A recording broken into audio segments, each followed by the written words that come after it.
Channel.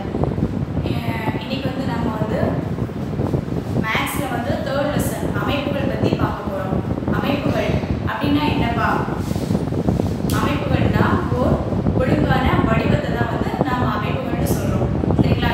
இப்ப நார்மலா நம்ம உடம்ப பாருங்க, அழகா நம்மளுக்கு வந்து கடவுள் வந்து 2 கண்ணு, ஒரு மூக்கு, ஒரு வாய், 2 கை, ஸோ இப்படி வந்து ஒரு ஒழுங்கான வடிவங்களை கொடுத்து நம்மள வந்து ஒரு மனிதனா வந்து உருவாக்கி கொடுத்துருக்காங்க. ஸோ இதுதான் வந்து ஒரு வந்து அமைப்புகள் சொல்லலாம். இப்போ இதுக்கு பேர் வந்து ஒழுங்கான வடிவங்கள்னு பேரு. ஸோ இது தவிர வந்து ஒழுங்கற்ற வடிவங்கள் அது வேற இருக்குது. சரிங்களா? இதுதான் வந்து இது எல்லாமே சேர்ந்ததுதான் வந்து நம்ம வந்து ஒரு வகையான அமைப்புகள்னு சொல்றோம். சரிங்களா? ஓகே, இப்போ அமைப்புகள்னா நம்ம என்னங்கிறத பார்க்குறோம். அதில் பார்த்தீங்கன்னா வடிவங்களின் அமைப்புகள். ஒரு வடிவம் இருக்குதுன்னா அந்த வடிவம் வந்து எப்படிலாம் வந்து அமைப்புகள் உருவாயிருக்கு அப்படிங்கிறதுலாம் பற்றி நம்ம இந்த லெசனில் வந்து நம்ம பார்க்க போகிறோம். ஃபர்ஸ்ட் பார்த்தீங்கன்னா இந்த அமைப்புகள் லெசனில் வந்து கலைடாஸ்கோப்னா என்ன? அதாவது ஒரு பல வண்ண காட்சி கருவின்னு சொல்லலாம். அப்படின்னா என்னப்பா? நம்ம சின்ன வயசுல வந்து ஒரு இது பார்த்துருப்போம். அதாவது ஒரு ஹோல் மாதிரி ஒன்று இருக்கும். அதை வந்து இந்த பிக்சரை பாருங்க தெரியும். இந்த இருக்கா? ஸோ இதை பார்த்தீங்கன்னா தெரியும் உங்களுக்கு. இதுதான் வந்து கலைடாஸ்கோப். சரிங்களா? இதை வச்சு நம்ம இந்த ஹோல் வழியாக நம்ம பார்க்கும்போது என்ன ஆகும் அப்படின்னம்னா அதில் வந்து நம்ம கலர் பல வடிவங்கள் வந்து வண்ண காட்சிகள் வந்து நமக்கு வந்து தெரியும். ஸோ இதுதான் வந்து கலைடாஸ்கோப் அப்படின்னு சொல்கிறோம். இதில் பார்த்தீங்கன்னா இந்த கலைடாஸ்கோப் எப்படின்னா கலாஸ்னா அழகுன்னு சொல்கிறோம். எய்டர்ஸ் அப்படின்னா வடிவங்களை பார்த்தல்னு சொல்கிறோம். எய்டர்ஸ்னா அந்த வடிவங்களை வந்து பார்க்கறதுன்னு சொல்கிறோம். ஸ்கோப்பியோன்னா பார்ப்பதற்காக அமைக்கப்பட்ட ஒரு கருவி அப்படின்னு சொல்லலாம். இதுதான் வந்து கலைடாஸ்கோப் அப்படின்னு சொல்கிறோம். சரிங்களா? ஓகே, இது வந்து நம்ம வந்து வீட்டிலேயே ஈஸியாக பண்ணலாம். அது எப்படி பண்ணலாம்ன்றத வந்து நான் அடுத்த கிளாஸில் நான் உங்களுக்கு வந்து சொல்லிக் கொடுக்குறேன். சரிங்களா? இப்போ பார்த்தீங்கன்னா வண்ணம் தீட்டுக பார்த்தீங்கன்னா அமைப்பு ஒரு வகையான அமைப்புகள் கொடுத்துருக்கோம். ஒரு பிக்சர் கொடுத்துருக்கோம். இது வந்து ஒரு ஒழுங்கான வடிவம் கொண்ட ஒரு பிக்சர். இந்த பிக்சர் நம்ம என்ன செய்யலாம் வந்து கலர் பண்ணணும்னு கொடுத்துருக்கோம். நெக்ஸ்ட் பிக்சர் பாருங்கள். ஸோ ஒரு வடிவத்தில் வந்து ஒரு பாதியை கொடுத்துருக்கோம். இன்னொரு பாதியை நாம் என்ன செய்யணுமா ட்ரா பண்ணணும். சரிங்களா? அது கீழே பாருங்கள் வடிவங்களின் வரிசையை கொண்டு அமைப்பு முறையை அடையாளப்படுத்துக. எக்ஸாம்பிள்ஸ் பாருங்கள். ஃபர்ஸ்ட் ஒன் பாருங்கள், ஒரு ஸ்கொயர் ஷேப் கொடுத்துருக்கு, அடுத்து ஒரு செவ்வக வடிவம் கொடுத்துருக்கு, அடுத்து ஒரு முக்கோண வடிவம் கொடுத்துருக்கு. ஸோ அமைப்புகள் பார்க்கும்போது இந்த அமைப்புகள் வந்து தொடர்ச்சியாக வருது. அதுக்கடுத்து பாருங்கள் ஒரு சதுரம், ஒரு செவ்வகம், ஒரு முக்கோணம், அடுத்து ஒரு டேஷ் கொடுத்துருக்காங்கோ. ஸோ அமைப்புகள் வரும்போது ஒழுங்காக தான் வந்துகிட்டே இருக்குது. ஸோ அந்த டேஷ்லேயே நம்ம என்ன வரும்? ஒரு சதுரம், ஒரு செவ்வகம், ஒரு முக்கோணம், அப்படியே ஒழுங்காக வந்துகிட்டு இருக்குது. அடுத்த பிக்சர் பாருங்கள், ஒரு சதுரம், ஒரு வட்டம் கொடுத்துருக்கு. நெக்ஸ்ட் பிக்சர் ஒரு சதுரம், 2 வட்டங்கள். அடுத்த பிக்சர் என்ன வரும்? ஒரு சதுரம், 3 வட்டங்கள். நெக்ஸ்ட் லைன் ஒரு லைன் போட்டிருக்கு. அப்போ நம்ம என்ன பண்ணணும்? ஒரு சதுரம், 4 வட்டங்கள் சொல்லிடலாம்.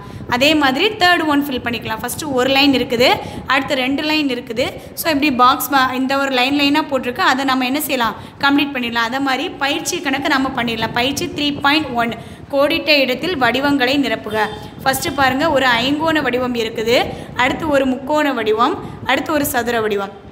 அடுத்து பாருங்கள் அப்படியே கண்டினியூ ஆகுது. ஐங்கோணம், முக்கோணம், சதுரம். நெக்ஸ்ட் ஒன் என்ன வரும்? அதே ஐங்கோணம், முக்கோணம், சதுரம். அடுத்து ஐங்கோணம், முக்கோணம், சதுரம். அப்படியே என்ன செய்யும்? தொடர்ச்சியாக வந்துக்கிட்டே இருக்கும். அடுத்து பாருங்கள் 2 முக்கோணம் இருக்குது, கீழ் நோக்கி இருக்குது. அடுத்து சதுரம், அடுத்த பிக்சர் பாருங்கள் 3 முக்கோணங்கள், 3 சதுரங்கள்.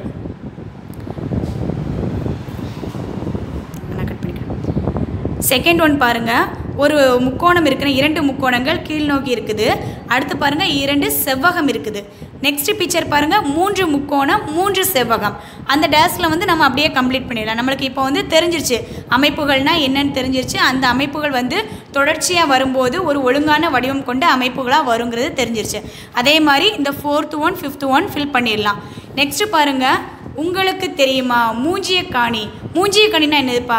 அது ஒரு வகையான கணித பொம்மைன்னு சொல்லலாம். நான் உங்களுக்கு ஆல்ரெடி வந்து உங்களுக்கு சொல்லி கொடுத்துருப்பேன். ஒரு வட்டத்தை கொண்டு அழகாக வந்து கவராயம் வந்து ட்ரா பண்ணும்போது வந்து பல வடிவங்கள் கொண்டு வந்து ஒரு வகையான ஒரு பூ வந்து நமக்கு கிடைக்கும். ஸோ அந்த மாதிரி நீங்களும் வீட்டில் வச்சு என்ன செய்யலாம்? இந்த மாதிரி ட்ரை பண்ணி பார்க்கலாம். அடுத்து பாருங்கள் எண்களின் அமைப்பு முறை. எண்களின் அமைப்பு முறையில் ஒரு பாக்ஸில் வந்து 1 to 100 முடிய நம்பர்ஸ் போட்டிருக்குது. அதில் வந்து கலர் பண்ணிக்கிறத பாருங்கள். 6ல் கலர் பண்ணியிருக்கு, 12ல் கலர் பண்ணியிருக்கு, 18ல் கலர் பண்ணியிருக்கு, 24ல் கலர் பண்ணியிருக்கு, 30ல் கலர் பண்ணியிருக்கு. ஸோ இந்த கலர் பண்ணிக்கிறதெல்லாம் பார்த்திங்கன்னா 6 மடங்குகளாக இருக்குது. ஸோ அப்போ இது வந்து நம்ம என்ன செய்யலாம், 6 மடங்குகளாக வந்து என்ன செய்யுது இருக்குது. இதுலேருந்து நமக்கு என்ன தெரிஞ்சிருச்சு, 6வது வாய்ப்பாடு வந்து நம்ம வந்து படிச்சுக்கிடலாம். சரிங்களா? இப்போ வந்து இதே போல என்ன செய்யலாம், நம்ம வந்து 5 மடங்குகளை வந்து வேறு ஒரு 5 மடங்குகள் இதில் என்ன வருது, 5, 10, 15. இதை நாம் என்ன செய்யலாம், இன்னொரு கலர் க்ரீன் கலர் கொண்டு கலர் கீழே பாருங்கள். 5 மடங்குகளை ஊதா வண்ணத்திலும், 9 மடங்குகளை சிவப்பு வண்ணத்திலும், 10 மடங்குகளை பச்சை வண்ணத்திலும், 11 மடங்குகளை ரோஜா வண்ணத்திலும் வண்ணமிடுக கொடுத்துருக்காங்களா? ஸோ அப்போ இந்த பாக்ஸில் வந்து என்னென்னலாம் வண்ணமிடணுமோ அதையெல்லாம் நீங்கள் கரெக்டாக வண்ணமிட்டுட்டு அடுத்த கிளாஸ் வரையில் என்கிட்ட வந்து இதை சைன் வாங்க வரணும். சரிங்களா? ஓகே, நெக்ஸ்ட் பாருங்கள்.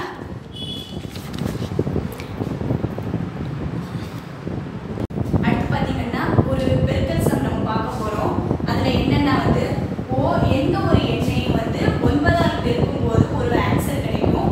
அந்த ஆன்சர் வந்து அந்த ஆன்சர் எல்லாத்தையும் வந்து நாம வந்து டோட்டல் பண்ணும்போது அதனுடைய பெருக்கல் பலன் வந்து 9 தான் வரும் அப்படின்னு சொல்றாங்க. சரி, ஓகே. இப்போ நான் ஒரு சம் போட்டிருக்கேன். 84 × 9. இதை வந்து நம்ம வந்து பெருக்கி பார்க்க போறோம்.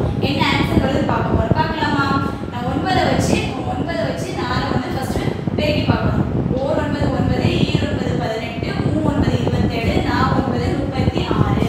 36ல வந்து ஒன்ஸ் பிளேஸ்ல இருக்க 6 போட்டாச்சு. மீதி பேலன்ஸ் வந்து 3 இருக்குது. ஓகே, அடுத்து 9 வந்து 8 தடவை வந்து மல்டிபிள் பண்ணணும். 4 9 9, 2 9 18, 3 9 27, 4 9 36, 5 9 45, 6 9 54, 7 9 63, 8 9 72. 72ஓட 3 வந்து நம்ம என்ன செய்யணும், ஆட் பண்ண போறோம். 75 வரும். சரியா? இதுதான் வந்து நம்மளோட ஆன்சர். இந்த ஆன்சரை நாம என்ன பண்ண போறோம்னா, நான் என்ன சொல்லியிருக்கேன்னா, எந்த ஒரு எண்ணையும் வந்து 9ஆல் பெருக்கும் போது அந்த பெருக்கல் பலனோட ஆன்சர் வந்து கூடுதல், அந்த பெருக்கல் பலனோட கூடுதல் வந்து 9 தான் வரும்னு சொல்றாங்க. நாம வந்து செக் பண்ணி பார்க்கலாம். சரிங்களா? 9 மடங்கா வரும் அப்படின்னு சொல்றாங்க. சரிங்களா? அதாவது ஒரு எண்ணை வந்து 9ஆல் மல்டிபிள் பண்ணும்போது கிடைக்கக்கூடிய ஆன்சர் வந்து 9 மடங்கா இருக்கும்னு சொல்றாங்க. சரி, 7 5 6. 7 + 5 + 6. இந்த மூணையும் ஆட் பண்ணும்போது என்ன வரும், 18 வரும். 18 வந்து பிரிச்சோம்னா 1 + 8 = 1 வருது. நான் சொன்னேன்னா ஓர் எண்ணை 9ஆல் பெருக்கும் போது அந்த பெருக்கி வரக்கூடிய ஆன்சர் வந்து 9 மடங்கா இருக்கும். நம்மளுக்கு வந்துச்சா? இதே மாதிரி நீங்க என்ன செய்யலாம், வீட்டில் வச்சு இன்னொரு சம்மை ட்ரை பண்ணி பார்க்கலாம். இப்போ பாருங்க, அதே மாதிரி இன்னொரு சம் உங்களோட புக்கில் கொடுத்துருக்காங்க. எடுத்துக்காட்டு சம்மு 43 × 9. இதுக்கு ஆன்சர் என்னது, 387. 387ல் 3 + 8 + 7 = 18. 18 2ஆக பிரித்தா 9 வந்துருச்சு. சரிங்களா? அதே மாதிரி தேர்ட் சம் பாருங்கள். 123 × 9. என்ன ஆன்சர், 1107. அதை பிரித்தா நமக்கு என்ன ஆன்சர் வரும், 9. ஓகேங்களா? இதே மாதிரி நீங்கள் வெவ்வேறு சம் போட்டு நீங்கள் வந்து செக் பண்ணி பார்க்கலாம். அடுத்து பாருங்கள், 9 மடங்குகளை அடிப்படையாக கொண்டு அமைப்பு முறையை உருவாக்குக. என்ன சொல்கிறாங்க, ஃபஸ்ட்டு 9 மடங்கு போட்டிருக்கான், அதனோட பெருக்கல் பலன் போட்டிருக்கு. நெக்ஸ்ட்டு அனைத்து இலக்கங்களின் கூடுதலின் பெருக்கல் பலன். ஃபஸ்ட்டு 9 × 9. 9 9 81. 81 நம்ம பிரிக்கும் போது 9 ஆன்சர் கிடச்சிருச்சு. 8 + 1 = 9. ஸோ அடுத்து பாருங்கள், இந்த 81 ஆன்சரை போட்டு 9ஆல் மல்டிபிள் பண்ணணும். என்ன ஆன்சர் வரும், 729. இந்த 729 பிரிக்கிறோம். 7 + 2 + 9 = என்ன ஆன்சர் வரும், 18. 18 2ஆக பிரித்தா என்ன வரும், 9. அதே மாதிரி இந்த 729 இங்கே போட்டு 9ஆல் மல்டிபிள் பண்ணி இங்கே ஆன்சர் எழுதணும். அதை பிரித்து இங்கே எழுதணும். ஸோ இப்படி 9 மடங்காக வருதான்னு நம்ம என்ன செய்யலாம், இந்த எல்லா சம்ஸையும் செக் பண்ணி பார்க்கலாம். புக்லையும் வந்து ரைட் பண்ணிக்கலாம். சரிங்களா? அடுத்து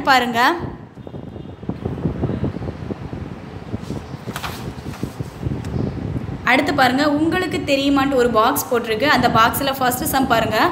1 2 3 4 5 6 7 அடுத்து 8 போடலை, 9 போட்டிருக்கு.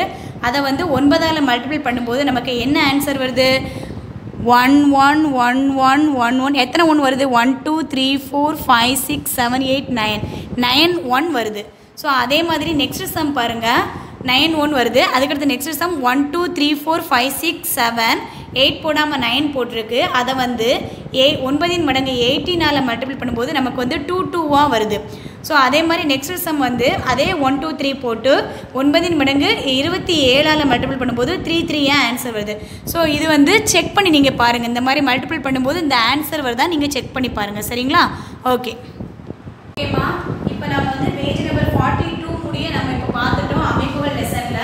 ஸோ இதில் என்னென்ன ஹோம்ஒர்க் கொடுத்தேங்கிறது நான் சொல்லிட்டேன். இன்ஷால்லா நீங்கள் என்ன பண்ணலாம், உங்கள் நோட்டில் எல்லாத்தையும் காப்பி பண்ணிடலாம். அடுத்த கிளாஸ் வரையில நோட்டில் சைன் வாங்கிக்கலாமா?